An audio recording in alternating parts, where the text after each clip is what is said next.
Sir ఇప్పుడు 'రాయన్' Dhanush movie హ్మ్. అంటే బావుంది అని జెప్పేసి చాలా మంది మాట్లాడుతున్నారు. అంటే మంచి రేటింగ్ కూడా ఉంది. హ్మ్. మీరేం జెప్తారు సార్ 'రాయన్' గురించి? అంటే ధనుషే డైరెక్టర్‌గా, యాక్టర్‌గా ఉన్నారిందులో. 'ధనుష్' ఫాదర్ నేనే బాగా ఫ్రెండ్స్. హ్మ్. 'కస్తూరి రాజా' నాకంటే తర్వాత డైరెక్ట్ అయ్యాడు. నేను 4 సినిమాలు డైరెక్ట్ అయిందో డైరెక్టర్ అయ్యాడు. 'ఎన్ రాసావిన్ మనసులోని' హ్మ్. కింద చాలా కేవలంగా చూసేవాడండి వాళ్ళ ఫాదర్‌ని 'ఇళయరాజా'. అది వేరే వీడియోలో చెప్పాను చూసుకోండి అది. హ్మ్. మంచి ఎగ్జాంపుల్ కూడా చెప్పాను. 'ధనుష్‌లో' ఉండేవాడు అలా చేతులు కట్టుకొని ఓ చెట్టు కింద. అదంతా చెప్పాను ఒకసారి. ఆడి పేరు మూర్తి 'కస్తూరి రాజా' అని మార్చుకున్నాడు. హుహు. ఒక సినిమా డైరెక్ట్ చేశాడనమాట. 'ఎన్ రాసావిన్ మనసులే' నా యొక్క ప్రేయసి మనసులో అనేది హ్మ్. టైటిల్. ఒక థియేటర్‌లో పనిచేసుకునే బండగాడు ఎవడో ఒకడున్నాడు. లోకల్‌గా థియేటర్‌ల మేనేజర్. ఆడేదో పెడతాను 10, 15 లక్షలు పెడతానంటే పట్టుకొచ్చి తను హీరో పెట్టాలన్నట. ఆడి మొఖం ఆడే చూసుకోలేడు. అలా ఉంటాడు అతను 'రాజ్ కిరణ్' అని. హ్మ్. అతను పెట్టి తీసేసాడు. హీరోయిన్ ఒక అప్పుడే ఎదుగుతున్న మీరాని పెట్టి తీశాడు. ఓకే. ఇది వాళ్ళందరికీ ఆదర్శం. అతనికి సెల్వరాగన్ పెద్ద కొడుకు. ధనుష్ గాడు కంటే పెద్దోడు ఎవడో సెల్వరాగన్ కన్ను ఉండదు కదా! హ్మ్. వాడు. వీళ్ళిద్దరూ ఆడికి పుట్టాడు. హ్మ్. కస్తూరి రాజాకి. అర్థమైందా? అతను ఎంత కష్టపడి వచ్చాడో చెప్తున్నా అనమాట. నేను అలాగే 2 నెలలు చూస్తాను. ఇళయరాజా బయట అద్దంలోంచి కనపడి లోపలికెళ్ళి వెళ్ళేవాడిని. ఆ బయట ఒక చెట్టు కింద నుంచునేవాడు ఇలాగ. మా ప్రొడ్యూసర్ ఒకడు అడిగాడు. కీచురాలు ప్రొడ్యూసర్. హ్మ్. దుర్గేష్ నేను అందరూ వెళ్తుంటే ఇంకో ప్రొడ్యూసర్ ఉన్నాడు. రాంబాబు అని. హ్మ్. దుర్గేష్ అంటే మినిస్టర్. దుర్గేష్, రాంబాబు, కృష్ణ ఈయనెవడో నేను ఎన్నిసార్లు వచ్చినా ఈడు ఇక్కడే ఉన్నాడు అన్నాడు. హ్మ్. నీకెందుకో చెప్పాను. ఎవడో ఉంటాడు రోడ్డు మీద అందరిని ఎలాగ అడుగుదాం చెప్పేసి. సో అడిగాడు కదా అని చెప్పేసి లోపలికి వెళ్ళిన తర్వాత సీ త్రూ గ్లాస్ ఉంటాయి కదా! ఆ హ్మ్. గ్లాస్‌లో కనపడితే సార్ ఆయన ఎవరు సార్ అన్నాను. ఆ! ఇలా అన్నాడు. ఇళయరాజా కొంచెం వికారం కదా! వికారిస్ట్ అంటాను ఇళయరాజా నేను. హ్మ్. ఆ! ఏదో సినిమా చేశాడు. పాటలు చేయమని అదే మ్యూజిక్ చేయమంటున్నాడు. ముందు సినిమా అంతా చేసేసుకురా. సినిమా బాగుంటే పాటలు చేస్తానట. హ్మ్. గర్వానికి పరాకాష్ట ఇది. ఓకే. అని ఒక వీడియోలో చెప్తే నన్ను తిట్టారు కింద. హ్మ్. ఆ! అప్పుడు నేను ఎందుకు కోపం అంటే నాకంటే ఎక్కువ తెలియదురా మీకు ఎదవల్లారా అని. నేను నా అన్ని సినిమాల జీవితంలో అర్థం చేశాను. నా మొట్టమొదటి సినిమా కాడి నుంచి, సంకీర్తన కాడి నుంచి. తెలుసా అతని గురించి ఇన్ అండ్ అవుట్ తెలుసు. అతను లవ్ చేస్తాను మ్యూజిక్‌ని. వ్యక్తిగతంగా హేట్ చేస్తాను. ఇటువంటి మాట్లాడితే ఎలా ఉంటది? ఆడెవడో డైరెక్ట్ చేసుకొస్తే మొత్తం చేసుకో రమ్మన్నాడు. ఆ సినిమా చూడమంటానికి 2 నెలల నుంచి వెయిట్ చేస్తున్నాడు. అయ్యో! సో నేను ఎలాగ అడిగిన మన్నాడు సినిమా చూశాడట హ్మ్. ఇళయరాజా. మతిపోయిందట అతనికి. బీడాయి సినిమా చేస్తుందని. ఇతనికి సంతోషం వచ్చినప్పుడు నన్ను పిలుస్తూ ఉంటాడు. హ్మ్. నాకు సంబంధం లేకుండా మన్నాడు సాంగ్ చేస్తూ రికార్డింగ్ చేస్తున్నాడు బ్యాక్గ్రౌండ్.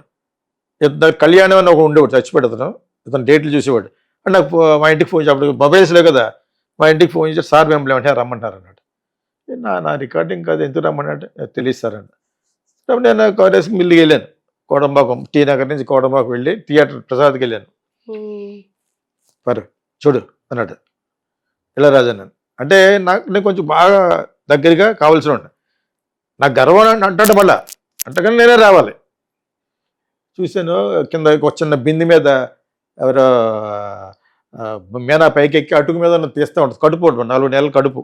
ఆ హుహు. సీన్‌లో హ్మ్. పడిపోతుంది. కింద బింది కదిలిపోయి. అక్కడ కొట్టాడు అనమాట. నాకు ఏడుపు వచ్చేసింది. నేను సినిమా అంతా తెలీదు నాకు. ఆ ఒక్క సీన్‌లో తను ఇచ్చిన మ్యూజిక్‌కి నేను అలాగే ఏడుపు వస్తుందని తనకు తెలుసు. హ్మ్. అందుకే పిలిచాడు. మీకు అర్థమైనప్పుడు సార్ మ్యూజిక్ అంటే అంత ఇష్టం అని చెప్పేసి.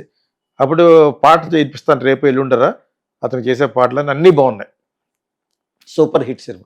వాళ్ళకి ఆ సినిమాకి 30, 40 అయ్యుంటే ఆ డైరెక్టర్‌నే యాక్ట్ చేసిన ఒకటి ప్రొడ్యూసర్. రాజ్ కిరణ్‌ని పిలిచి అడిగాడట. ఈ సినిమా ఎంతయిందంటే 30, 40 అన్నారనుకుంటా ఆ రోజుల్లో. 30 ఎంతో అయిందన్నారు. దానికి ఇంకో 5 ఏసి ఇస్తాను ఇచ్చేస్తారా అని అడిగాడట.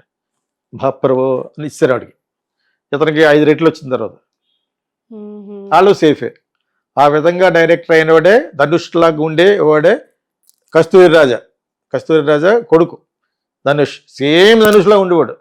హుహు. ఇప్పుడు పెద్ద హీరో అయిపోయాడు కానీ ఈడు బక్కలా ఉంటాడు ఈడు. అవును. ఆడు హీరో పోలికలు ఉండవు. కాకపోతే బాలీవుడ్‌లో కూడా చేసాడు. పెద్ద పెద్దోళ్ళ చోట.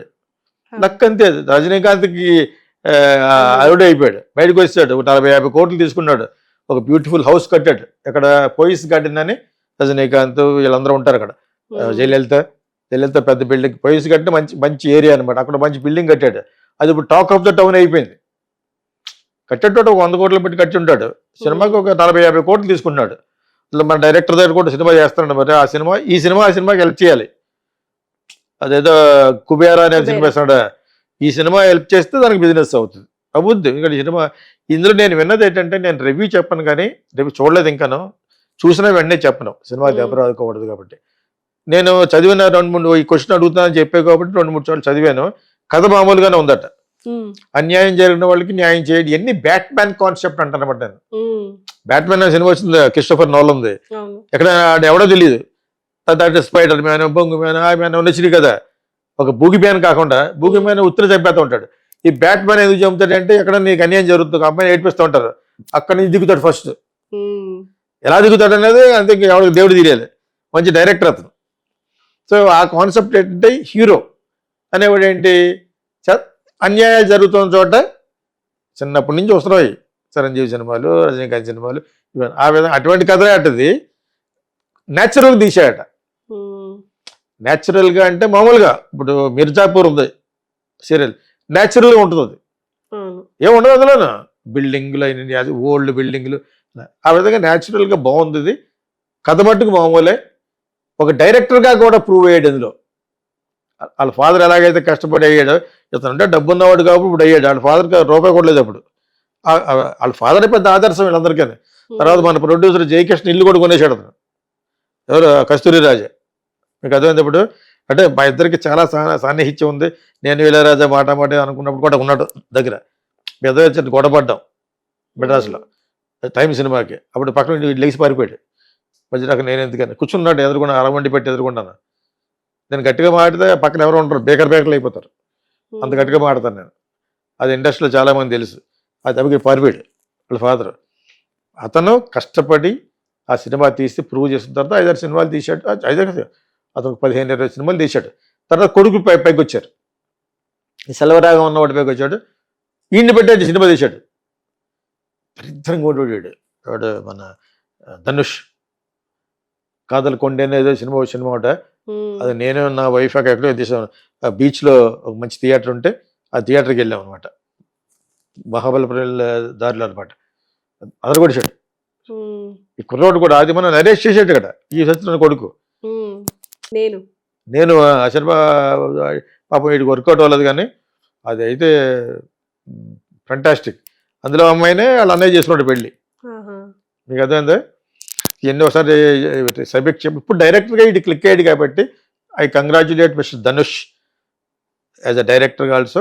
కాదు సినిమా తీసిన వాళ్ళు పెద్దోళ్ళు కదా, సన్ మూవీస్ వాళ్ళు డెఫినెట్గా సినిమాలు చేస్తారు. ఎందుకంటే పెద్ద పెద్ద సినిమాలు చేస్తున్నారు కాబట్టి వాళ్ళ సినిమాలు వాళ్ళందరూ ఇప్పుడు వాళ్ళు మెయిన్. రెడ్ జైంట్ అని స్టాలిన్ కొడుకు వచ్చి they are the only one distributors in Tamil Nadu. వాళ్ళు కూడా సక్సెస్ఫుల్ డిస్ట్రిబ్యూటర్స్. అవుట్ రేట్ కానీ డిస్ట్రిబ్యూషన్ కానీ చేసేది ఎవరంటే రెడ్ జైంట్. సినిమాలు తీయడంలో ఎవరు ఎక్కువ, సన్ టీవీ, కళానిధి మారన్.